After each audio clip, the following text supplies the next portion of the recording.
Nagaan wanta hundumaarra ni caala. Nageenya malee deemuun, hojjechuun akkasumas jiraachuun hin danda'amu. Kanaaf immoo wanta addunyaa keenya irratti mul'achaa jiru ragaadha. Harka fuune akkam jirtu kabajamtoota daawwattoota VTV. Kun qophii addaati. Qophii keenya addaa guyyaa har'aan waraana Yuukireenii fi Raashiyaa gidduutti taasifamaa jiru irratti xiyyeeffachuun eenyummaa pirezidaantiiwwan biyyoota kana lamaanii akkasumas miidhaa waraanni kun geessisee kan waliin ilaallu ta'a. Nu waliin tura. Pirezidaantiin Yuukireen kan Raashiyaan waraana irratti bante Volodimir Zelenskiin eenyu? Pirezidaantiin Yuukireen Volodimir Zelenskiin yeroo jalqabaatiif TV irratti kan dhiyaate diraamaa walitti fufee dhiyaataa turee fi baay'ee beekamaa fi nama kofalchiisu irratti akka pirezidaantii ta'ee yeroo taphatu ture. Haa ta'u malee bara 2019 keessa diraamaa hojjete sana keessatti taatoo pirezidaantii ta'een kan milkaa'ee Zelenskiin aangoo pirezidaantii isa dhugaas qabachuu danda'eera. Amma pirezidaantii lammiilee Yuukireen miliyoona 44 yeroo ta'anii jiran kanatti daangaa hundaan Raashiyaa irraa rakkoon jabduun isaan mudachaa jira. Zelenskiin yeroo diraamaa keessatti taatoo pirezidaantii ta'ee hojjechaa turetti amala barsiisaa seenaa gaarii qabu fakkaachuun malaammaltummaa biyyattii keessa jiru mormuudhaan ergaan viidiyoo inni dabarse beekamtii argateera. Xiqqoo ture immoo gara aangoo pirezidaantummaattis dhufuu danda'eera. Diraamaa keessatti pirezidaantii ta'ee taphachuun akkuma milkaa'e pirezidaantii dhugaa biyyattii ta'es ni milkaa'a jedhanii lammiileen Yuukireen abdachuun isaanii hin oolle. Kan filatames kanumaaf ta'innaa. Volodimir Zelenskiin yeroo duula filannoo gaggeeffataa turetti tajaajilaan ummatichaa gara aangootti dhufuuf jechuun deeggartoota baay'ifachuu danda'ee ture. Amma loltoonni Raashiyaa daangaa Yuukireen cabsanii seenuudhaan gara magaalaa guddoo qabataniiru.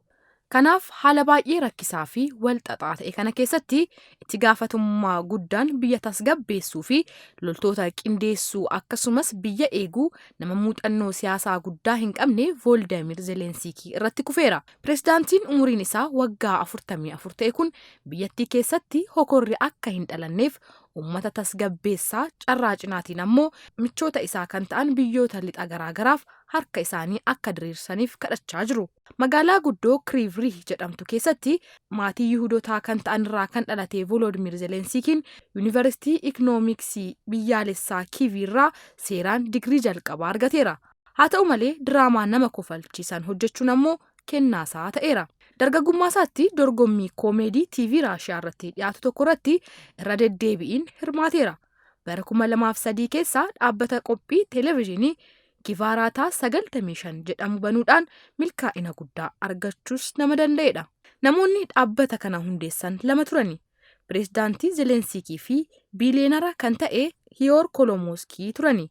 Dhumarratti Volodimir Zelenskiin pirezidaantii ta'uuf yeroo dorgomu namni kun deeggarsa guddaa taasisaniifiiru. Zelenskiin gara siyaasaatti kan dhufe sababa mormii uummata bara 2014 Yuukireen keessatti uumamee tureeni. Yeroon sun pirezidaantiin duraanii Raashiyaan deeggaraman pirezidaant Viktor Yaanukoovich mormiiwwan ji'ootaaf tureen booda aangoo isaanii irraa ari'amaniiru. Sanattaan sun ammoo Raashiyaan Kireemiyaa to'achuun ofitti waan fudhatteef finciltoota karaa gama bahaan jiran deeggaruu jalqabde. Waggaa tokkoon booda bara 2015 keessa diraamaan walitti fufee dhiyaatu mata dureen isaa Servant of the People yookiin tajaajilaa uummataa jedhu kan Zelenskiin keessatti taatoo ta'ee taphatu uummata bal'aaf dhiyaatee ture. Lammiileen Yuukireen hedduunis gaggeessaa akkasii barbaannaa jechuun amanaa turani. Filannoo itti aanee dhufeenis Zelenskiin dhuguma pirezidaantii ta'ee filatame. Yeroo sanatti dorgomaa isaa kan ture pirezidaant Petro Poroshenkoon Zelenskiitiin muuxannoo siyaasaa kan hin qabnee fi kan pirezidaantii ta'uu hin dandeenyedha jechuun qeeqaa turanillee dhumarratti garuu mo'achuu danda'eera. Lammiileen Yuukireen harka 100 keessaa parsantiin 73.2 ta'an Volodimir Zelenskiitiif sagalee kennuudhaan bara 2019 keessa pirezidaantii Yuukireen jaaffaa gochuun filatan. Pirezidaantichi walitti bu'iinsa baha Yuukireen keessatti dhalate tasgabbeessuudhaaf haga danda'an yaalanis haga ammaatti jijjiirama barbaachisu fiduu hin dandeenye. Sababii walitti bu'iinsa kanaatiin qofa lubbuun namoota 14,000 olii akka darbetu himama. Pirezidaant Zelenskiin jalqaba Raashiyaa waliin marii barbaadanii akka tures ni dubbatama. Yeroo garaagaraattis waliin dubbachaa kan turanii fi hidhamtootallee wal jijjiiraa turaniiru. Haa ta'u malee furmaanni waaraa ta'ee argamuu hin dandeenye. Vilaadimiir Puutiin bakka walitti bu'iinsi keessatti deemaa jiru baha Yuukireen keessa namoota jiraataniif paaspoortii kennuu eegaluun isaa immoo haala jiru daran hammeessaa godheera. Gama biraan immoo waliigalteen dhukaasa dhaabuu waggoota lamaan durarra gahee tures ta'ee sababii dhukaasawwan darbee mul'ataniin guutummaan guututti hojiirra ooluu hin dandeenye. Pireezidaant Zelensiikiin Yuukireen miseensa gamtaa Awurooppaa akka taatuuf akkasumas waliigaltee waraana kaaba Atlaantik yookiin naatoo keessatti miseensa akka taatuuf ni barbaada ture.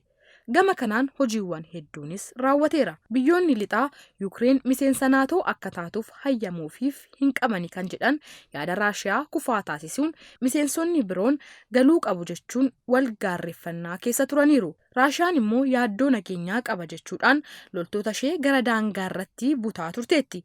Yuukireen ammoo miseensa naatoo kan taatu yoo ta'e yaaddoo nageenyaa guddaa anarratti uumu jechuun yaada kana cimsitee mormiteetti. Sochiin waraana Raashiyaa yaada naatootti makamuuf qaban isaan jijjiirseera yoo ta'eef kan gaafatame pireezidaantiin Yuukireen Voolodimiir Zelensiikiin anaaf wanti guddaan biyya koo itti fufsiisuudha jedhaniiru. Naatoon callisee jecha miti. Naatoon karaan nageenya itti mirkaneeffatanidha jedhee ture. Haa ta'u malee Raashiyaan loltoota ishee Yuukireen galchuun waraana kan bante guyyaa arfaffaa keessa taatus biyyoonni lixaa fi miseensonni naatoo qoqqobbiiwwan jajjaboo gaggeessitoota Raashiyaarra kaa'uun alatti Yuukireeniin baraaruudhaaf haga ammaatti tarkaanfiin fudhatan hin jiru. Pireezidaant Zelensiikiin waliigalteedhaan waraana dhaabuu hanga fudhatamaa argatutti biyya keenya eeguu itti fufnaa jedheera. Zelensiikiin biyyoonni lixaa fageenya irra taa'anii haala jiru ilaaluu filataniiru erga jedheen booda har'a akkuma kaleessaa qofaa keenya biyya keenya eeggachaa jirra jechuun biyyoonni lixaa Yuukireeniif deeggarsa akka taasisaniif ammoo gaafatameera.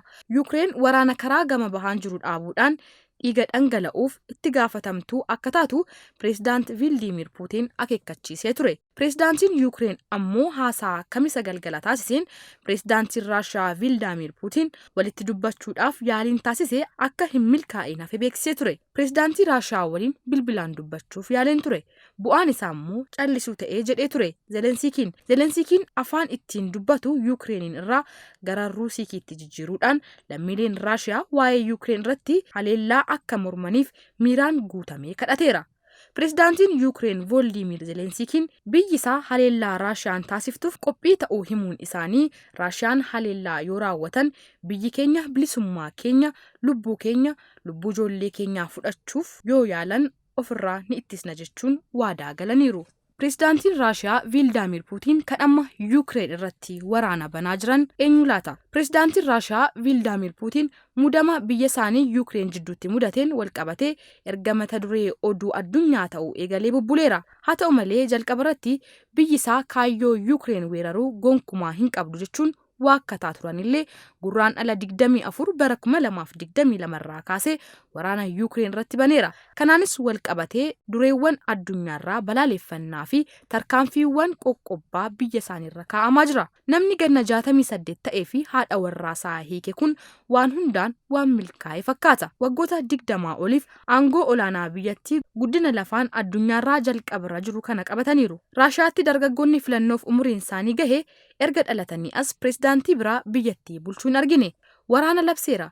Riifoormii sooromaa ifoomseera. Daangaa Raashiyaa babal'iseera yookiin naannoo Yuukireen ofitti dabaluun akkasumas kaalaandaarota haalaan gurguraman irratti baheera. Dhiyeenya kana garuu qoodinsa aangoo haqa qabeessa ta'e gochuuf jijjiiramoota heeraa hedduu fideera. Ministeera muummee haaraas muudeera. Yaadrimeen haala kanaan dimokiraatawaa tahaa jiru Puutiin ministeerota muuduun akkasumas aangoo pireezidaantichaa daangessuun mootummaaf aangoo dabalataa kennuu barbaada. Jaallatamummaan Puutiin hir'achaa dhufus deeggartoota hedduus qaba. Qabatamaatti abbaa Puutiin biyyattii maroo arfaffaaf bulchaa jira. Akka heera biyyattiitti maroo biraan aangoorra turuu hin danda'u. Bara aangoo lama walitti fufiinsa qaban heeyyama heerri biyyattii kaan ammoo abbaa Puutiin obaasaniiru. Garuu ministeera muummee ammaa ari'ame wajjin aangoo wal jalaa geeddaruun waggaa 4 booda irra deebiin dhufeera. Akkuma ifatti mul'atetti Puutiin aangoosaa abbaa biyyattii ta'uu waan quufeen fakkaatu. Xiinxaltoonni siyaasaa abbaa Puutiin nama isatti aanee dhufuuf karaa qulqulleessaa jiru jedhu. Hoogganaa Kaazaakstaan tooftaa itti aangoo tursiifatu wal fakkaataa yaaleera. Akka gaggeessitoota isa dura turan godhanitti bara aangoosaa lafa kaa'ee dheereffachuuf heera biyyattii aangoo daangessuuf haquurraa yookiin ammoo qaawwaa seera jiranitti fayyadamuurraa mala biraa dha'uun as bahe. Kunis mana maree biyyaa yookiin State Council haga ammaa waameen isa haalaan hin beekamnedha. Hagaarraa qaamni maqaa guddaa qabu kun aangoo murtaa'aa qaba ture. Puutiin hoogganaa mana maree kanaati. Ammaa booda garuu gaheen qaama kanaa heera keessa galeera. Kun kanaan dura iddoo biraatti godhameera. Hoogganaan Kaazaakiistaan Nuursultaan erga pirezidaantummaarraa bu'ee duree biyyattii kan ta'e haala kanaan ture. Waraanni biyyoota kana lamaan gidduutti ka'es miidhaawwan gurguddoo qaqqabsiisaa jira. Lammiileen hedduunis dhalattoota Itoophiyaa biyyoota kanneen jiraatan dabalatee biyya kana gadhiisanii bahuuf dirqamaniiru. Mana ho'aa ofii gadhiisanii bahuu caalaa wanti hamaan jiraare? Horaa bulaa.